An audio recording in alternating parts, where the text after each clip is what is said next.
Over the weekend, the world lost a brilliant artist in the passing of Lynn Shelton. She was a director of movies and television and a true visionary. She was also a guest on the show and my dear friend. I met Lynn about 8 years ago, and we bonded over mutual friends and a love for music. Eventually, our families became close, and Lynn became a part of our collective life. I didn't know Lynn as a celebrity, although I looked up to her work. I was fortunate to know her as a dedicated hostess of dinner parties, a bonfire starter, and a compassionate friend and listener. I'll be forever grateful for the time we had together as friends.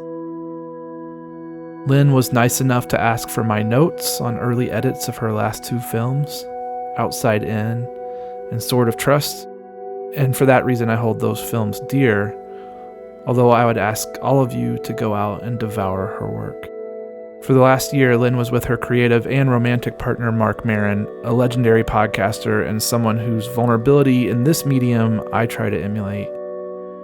She was nice enough to arrange a dinner with us several years ago because that's the kind of person she was. She loved to bring people together. On Saturday morning, when I awoke to the news, I called her therapist, who I had introduced Lynn to. I wanted him to learn from me and not from the news. We cried over the phone together. I know that the work she was doing in her own life over the last few years was something she considered transformative. And the last time I saw her in person over Thanksgiving, she expressed her gratitude to me for encouraging it. I can absolutely say that she was very happy. I loved her dearly, but nothing can compare to the love she surrounded all of her friends with every day. I hope you can watch one of her films and feel that warmth too. Here's our interview from 2017.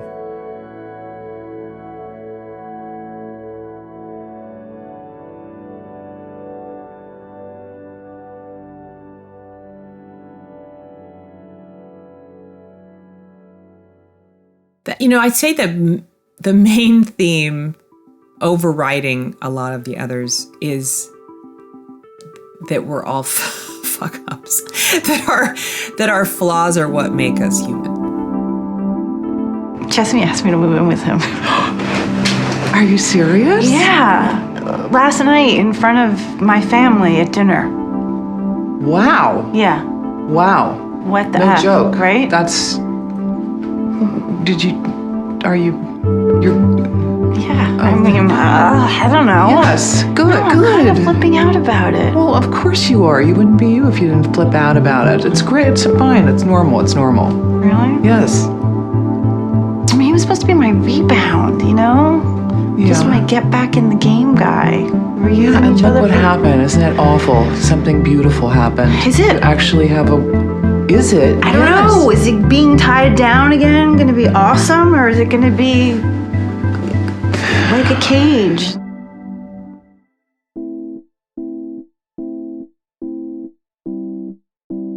Welcome to Between Us. I'm John Totten.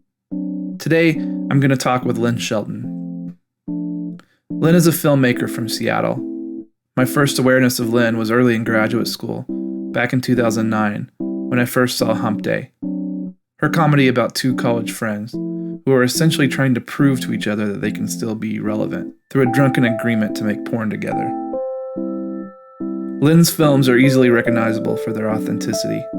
Her dialogue is organic and often improvised by the actors. Her vision is not ornate. It doesn't feel staged. Her films seem to capture real people with real problems. A few years ago, I was teaching a course on community mental health, and her film, Touchy was required viewing.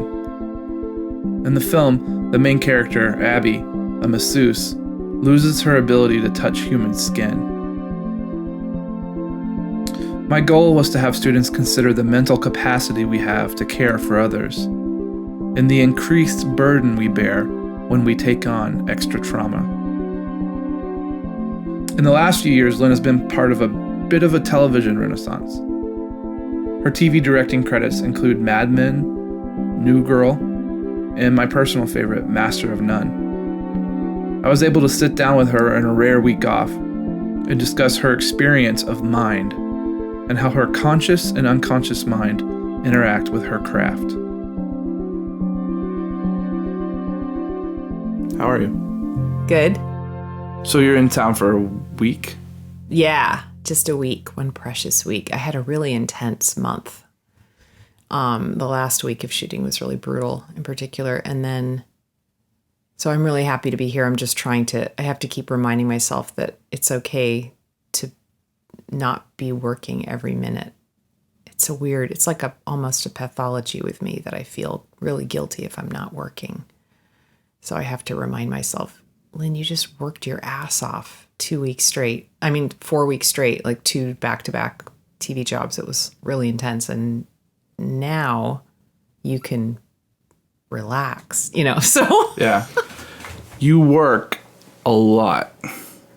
It seems like there's been a new phase in your career where like you just are constantly doing television, and it's the good kind of television. I've been doing a lot of good TV, yeah. I'm about to make a movie in the fall. It will have been 3.5 years since I was on a set of my own. I keep getting offered really enticing jobs because they're TV shows that have either actors I want to work with or producers that I'm, happy to work with again, or great material or whatever it is, I haven't just been doing it sort of for the money.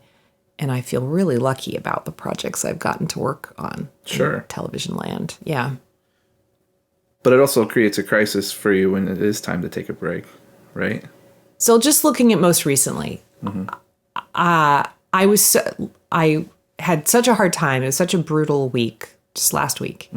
It was 6 days. It started the Friday before, and then it was all Monday through Friday last week. It was so intense. I didn't get enough sleep, and it was just very stressful in a lot of different ways. And so I was kind of looking forward to the end of the job. There were a lot of great things about it too, but it was just so intense. I was like, oh God, this is going to be, I would be counting the days. Okay. Sure. Almost there. And then what happens at the end of every shoot is I do go through a little bit of a blue period. Like my last day on any set, I'm always kind of bummed out because I've formed bonds with people. And that's my MO. Like I really like to make connections. So I really make an effort to learn people's names on the set, even if I'm only going to be there with this one crew for a week. I really want to have rapport. It's what makes it all worthwhile is the people that I'm working with. And so I'll learn people's names, as many people as I can, and I'll try to find there are these little moments where other people are working really hard, but you're kind of sitting next to somebody and you're waiting. And so you end up having little conversations and you make these little connections. And then all of a sudden, so all these little connections you've built with people, and it's so stressful that you're sort of in the trenches together, so there's that bonding that happens. And then all of a sudden, this little mini family that you've been a part of is like yanked away from you. And for me, it's always very intense. This last time was crazy intense, even though I was looking forward to the end of the job because I was so exhausted. I was like, oh, it's going to be such a relief. And I just fell into this pit of darkness on Friday night and all of Saturday. It was horrible. It was debilitating. I was so depressed. And it was just a very short period of time, thank God. But it was intense. It was just crazy how hard it was for me to. Do you know what it was about? Well, I don't. I started to try and talk about it with my therapist a little bit, parse out, what was that about, and why is it so, we were wondering if it was bringing up issues of being torn away, having a connection with somebody from my childhood or whatever, having some sort of a connection and being yanked away, or, where it might have come from, why is it so deep, why can't it be so deep? But it turns out it's a very bad time for me to be alone. At the end of a shoot? Because if I'm that depressed, if I isolate, it's just bad news.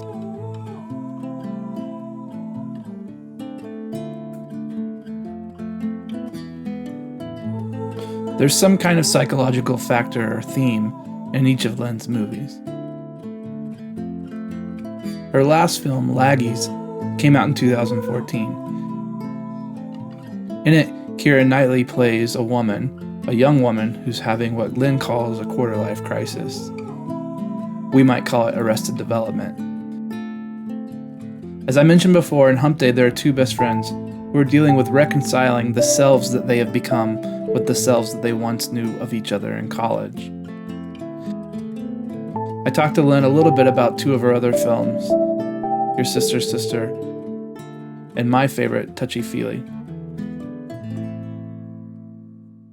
I tend to think about people less, my movies being more about different, about the self and how we're different people in relationship to other people, depending on which other people we're, with, how we sort of have these different facets of ourselves or different selves that come out, self states maybe. And also over time, how that shifts. And also this idea that we have of ourselves versus what the reality and these moments. So I feel like a lot of my movies, or all of them even, are about that moment, that sort of juncture where you have to face this idea of the concept of yourself and how it may not completely jibe with the reality of it, of who you are and what you are. And so a lot of little identity crises, which can happen at any point in time in your life. They can be like the last movie I made was about a quarter life crisis. Right. But they can come really at any point in time. So can we get specific? Sure. Your Sister's Sister. Something that you do really well is capture the kind of humanness of regular people.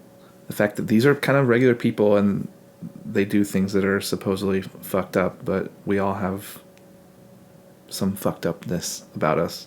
Another thing that I think of is grief. Right. Yes, definitely. And that is definitely a foundation of the whole film, is based on this. But I think even in the other films, whether it's grief, grieving the loss of the idealized self, I think in Touchy, there's a lot of grief. Yeah.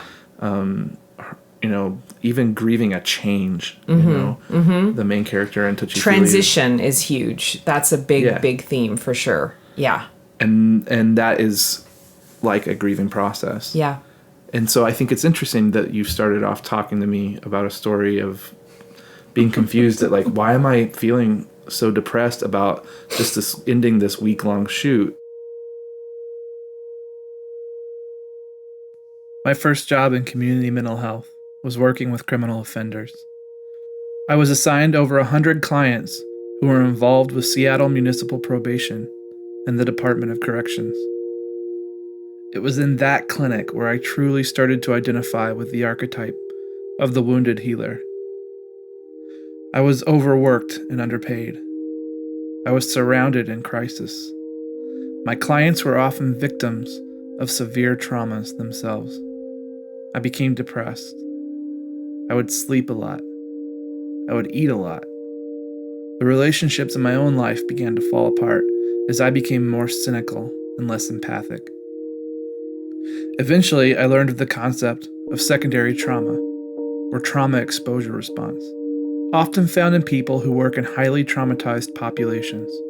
It has been discovered that they often have higher risk for symptoms of PTSD.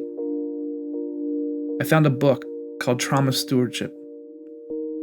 Its author, Laura Vandernoot-Lipsky, was a trauma worker who had codified some of the symptoms of this phenomenon. Some of the symptoms included hopelessness, feeling like one can never do enough, diminished creativity, inability to embrace complexity, exhaustion, avoidance of others, dissociative moments, fear, cynicism or anger, numbness, addiction. These were symptoms I was experiencing. I came to realize that to be human is to often experience the sick helping the sick. That being well is not necessarily a requirement for relationship or caring. but that our own illnesses require special attention. This is what I thought was important about Lynn Shelton's film Touchy, that the wounded healer must always be checking in and caring for their own wounds, old and new.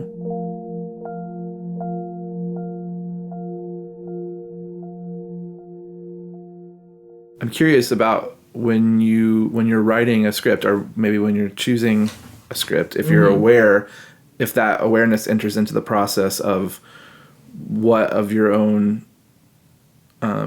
parts of your own mind are playing out through the script. I think it's much more subconscious than that. Yeah. In general, I mean, stuff gets pointed out to me about my work after I've made it that I was totally unaware of. And then in retrospect, it's like, oh yeah, that just totally makes sense. But as I'm making it, I'm one of those artists who doesn't have the ability, or maybe I just don't, my brain just doesn't work in that way, but I don't think about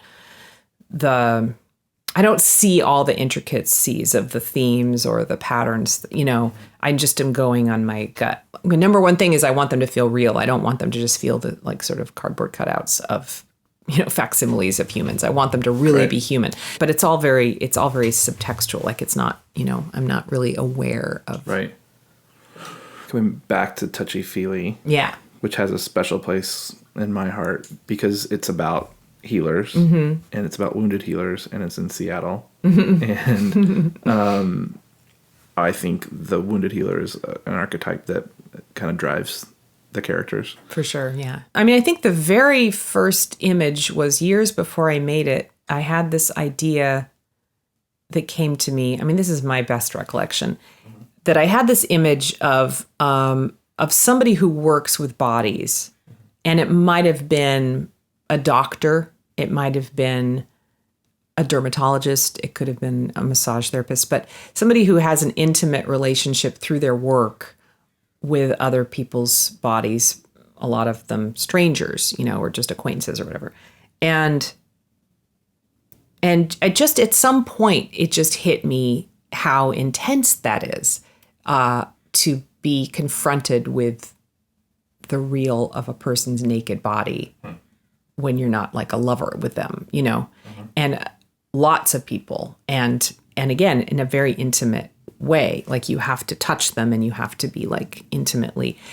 And it's just, bodies are just, they're just weird, right. They're all weird, and skin is freaky if you really are looking at it close or whatever. And there's a lot of, people have like, it can be blotchy and unattractive, and it can be really kind of gross, So I just wondered if people who work intimately with other people's bodies and skin ever get to a threshold level where they can't do, what would happen if they just can't do it? If they just can't, like, I can't touch one more body, and so that just, does that ever happen? So I just wondered about that. And then it felt like an interesting territory because it just feeds into a whole bunch of other issues, like how people's identity gets really wrapped up in what they do. So just the overall question of what do you do if you, what happens to your identity if you can't do what you do, if your identity is really closely tied to that, which it is for a lot of people, I think. Yeah. But, what was happening during during the development and shooting of Your Sister's Sister, which preceded Touchy, was that I was dealing with a depression of my own. And so that was something else that I wanted to explore in Touchy, because some of the aspects of this depression that I had experienced was a deep sense of shame and a real, like, just, it felt very mysterious to me because it felt like it just kind of descended on me for no reason, sort of from out of the blue. And I didn't talk to people about it. I didn't go seek therapy. I really knew I didn't want SSRIs because I just, for some reason, I don't know, I just isolated myself around it. And there's that pattern again. Yes. And I just wanted it to go away. I wanted to solve it myself. I wanted to figure it out, do research and figure out how can I solve it? What are the steps that need to be taken? I felt like it was a failing in myself, Were you able to figure anything out? I did actually. Yes, it was a process, but it felt very hormonal. So I sort of addressed things nutritionally, and then I started taking, supplements, various supplements that are supposed to help those levels as well. And then I saw, oh, that's right. I started to do Reiki. And it was something I'd always been told, oh, you'd be a great candidate for Reiki, which is this energy work that Rosemary DeWitt's character ends up getting in the movie. And when I wrote it into the script, I thought, oh, I can finally get Reiki because it'll be research for the movie. And again, I was like giving myself permission to do something I could have done years before, but it was really, for me, it was like a little bit of a financial thing. Like I felt like I didn't, anyway, so stupid. So it was the first time I got Reiki was like mind-blowing, very positive effect for me. And the Reiki practitioner, who I really liked a lot and bonded with, said, you should go see this woman. If you're in LA, there's a healer person that you should go see. She's like a therapist, but she's also kind of a spiritual counselor. And I was like, well, whoever you tell me to go see, I'm curious. I'm going to go. So I went to see her and I was telling her about my depression. And she said, she was the first one to point out to me, she said, I don't think it's all physiological. I don't think your depression is just physical. And I really hadn't. And I was like, oh. And immediately after seeing her, I started to meditate. There's almost a reversal. It seems like in your personal life, you were convinced that there was something physiological, your relationship with your body, that was affecting your mind. Yeah. And in the movie, it seems like her mind is affecting her relationship with bodies. I just specifically wanted it to be mysterious because that was how it had descended on me. It was just sort of, it felt very out of the blue. And most people will trace it I actually, because it was so unsatisfying for people, I kind of traced it back to issues of intimacy because the boyfriend says, why don't we move in together? And that seems to be the trigger for it. I mean, I think you could definitely tie those things together. But I didn't want it to be so overt that it was like, oh yeah, that's definitely what it is. I mean, it's fine that it is, if people want to draw that conclusion because they need to definitively know where did this depression come from. But for me, and since body, like the fact that she can't touch anymore that could be directly, well, that's a form of intimacy too. And so suddenly she can't, there's a block there.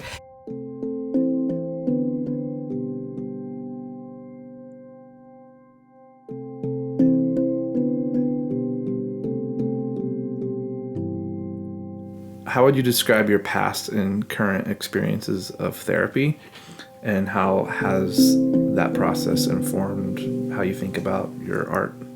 Right. This is what I was worried you were going to ask me when I came here, because I have so little experience with therapy at all. But you have experience with your own mind. Well, that's there's true. There's been times where you should have been in therapy. That's very true. Yes. Is there a fear sure. I think this is something that I encounter in artists quite a bit. The fear that if you figure too much out, you'll lose creativity. Exactly. Really, it's really, for me, it's always been much more, the reason I haven't gone into therapy for a long term, like my relationship with therapy, just to be really specific, is when I was a kid, we went to family therapy briefly for a period when I was a teenager, and that could be a whole nother podcast episode. Yeah, exactly. But it was great for me because what I remember of it is the therapist basically getting the lay of the land and hearing everybody's sort of side of the story and basically saying to my parents, she's getting good grades, she's not on drugs, like, what's the problem? Right. Me going, thanks. Right. So that went very well. And then I've gone to see therapists. Literally, there have been moments of sort of intense moments in my life, like when my son was diagnosed with deafness. And it was either right then or it might have been a little later, because at first I was just great. There was a period of time where I just felt like it was no problem, the diagnosis, because he had just recovered from an illness that almost took his life. Mm-hmm. And so I was just like, great, fine. I've always wanted to learn sign language, like no problem. And then we were going to this baby group with other families who had also had babies who were deaf, and they were all going through this grieving process as if their kid had died when their kids were diagnosed. And my husband and I were just like, why? Like, we just don't feel that way because we almost really did lose him. Right. You have so much to be grateful for. Exactly. But then when I did start feeling that grieving process, because it did come, then I felt incredibly guilty, because I was like, well, you have to accept whatever comes your way now because you have him alive. And then I felt deeply guilty by feeling sad about the fact that he wasn't going to have hearing, like we do. And so I went to see a therapist, and I think I saw maybe twice. I think I just saw her once. And it was like really just getting that off my chest in a single session. And I think there was another time, one or two other times in my life, where I literally just went to see somebody one time. And I think the reason for that is that I think it's been less avoiding stuff than really feeling like feeling like I've been able to, I can handle everything on my own, and that I don't have any issues from my past to work through. That's how you felt at the time?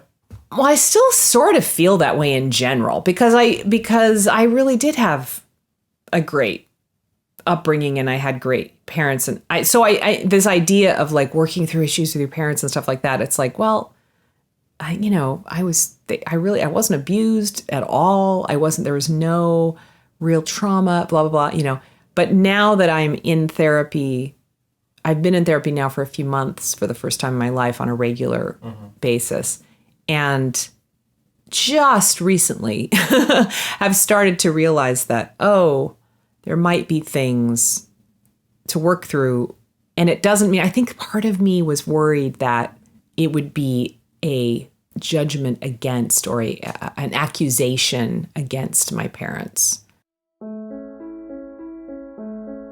But really, there's some stuff that just happened, or that, that it happens either to everybody, or that wasn't their fault, or C wasn't like bad intentions. It wasn't. It was. So it's not that there's anybody to even blame, or that they have to be. Right. But they still had an effect on me. Sure. In deeper ways.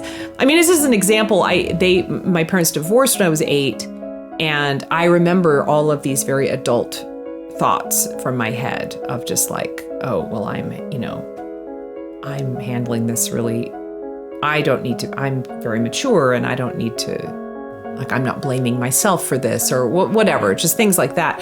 But now I'm starting to go back and look at some of the effects that might have happened, might have had on me, and that the divorce might have had on me without anybody meaning it to, but it just did. And I've been reading about addiction, for instance, and you read about case studies or whatever, part of the testimonial, or people just refer to issues that people might have had that they're working out in the past, or, from the past. And it's like, well, I didn't have any of those things. Like why am I not okay? Why am I having these issues around food or whatever, if I'm, if I didn't have any trauma? But yeah, it's hard to parse. It's hard to sort of trace back exactly, have you always had these issues and you never really faced them before?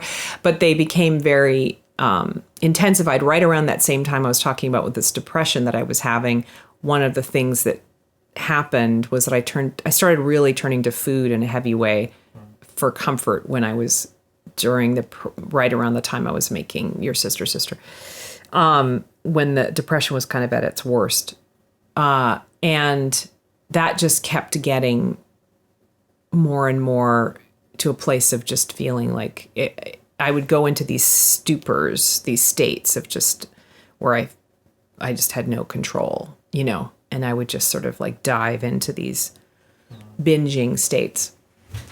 And it was just always so fascinating. We're talking about self states, you know, because the next morning I'd just be like, why did you knew you were going to make yourself feel sick? You knew you were going to make yourself feel full of shame and self-loathing. Why? How can you not be aware of that when you're in that state? It really is like a whole different state of being, you know, right? And the other funny thing is I was just exploring, just brought it up with my therapist the other day, was there's this attitude of like, fuck it, man, I don't care. Like this weird rebelliousness against who? Who am I rebelling against by, you know, eating that entire chocolate cake or whatever? Like that's not what I eat, but you know, Right. And he was the one who pointed out, oh, it's you rebelling against, is it like you're rebelling against your own like authority figure in your like the brain, inner, you know, inner critic, the inner authority figure. Yeah. And it's like, yeah, that must be it. Like, who else am I? It's not like the man who's outside of me. It's me, you know, and it's so weird. And for a while I tried to trick myself into thinking about mourning Lynn, who would feel wounded and saddened by this thing that I had done to myself, as a separate human, like as a child or as a good friend of mine who I would never want to actually harm. Can you think of that person as a separate person that you wouldn't, you know? But it doesn't really work. It's well, it turns out. Yet. You've been listening to Between Us. I'm John Totten. Thanks to our guest, Lynn Shelton. Between Us was produced by myself and Mason Neely, who also composed our music. As usual, find us on social media, look us up on Facebook and Twitter, and let us know what you think, reach out, and take care.